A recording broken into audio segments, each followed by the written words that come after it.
هناك شيء نفعله يوميا ونحن لا نعلم يبطل الصيام في نهار رمضان، فما هو هذا الشيء؟ للإجابة عن السؤال ولتعرفون السؤال قوموا بالضغط على زر لايك واشتركوا في القناة من الزر الأحمر تحت، واكملوا الفيديو إلى الأخير لتعرفوا التفاصيل كاملة ولكي يكون صيامكم مقبول ولتعرفون هذا السر.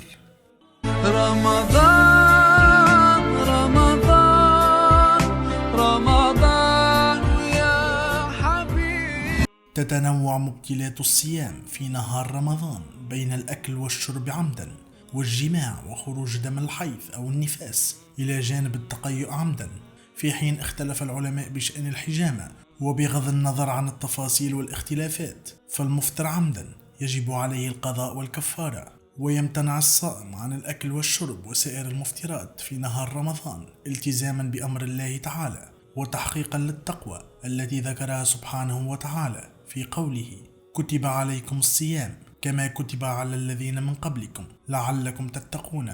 ومن أتى شيئا من المفطرات قبل أن تغرب الشمس فإن صومه يعد باطلا ويترتب عليه الإثم وأحكام أخرى كالقضاء أو الكفارة حسب تفاصيل في الفروع يذكرها العلماء وقد يختلفون فيها.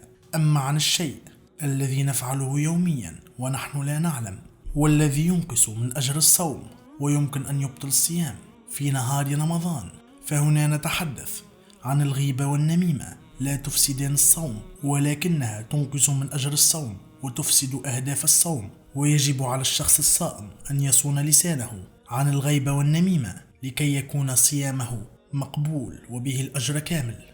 هنا نكون قد وصلنا إلى آخر الفيديو، أرجو أن يكون قد نال إعجابكم واستفدتم منه. لا تنسوا الضغط على زر لايك والاشتراك في القناة من الزر الأحمر تحت لتصلكم كل الفيديوهات الجديدة.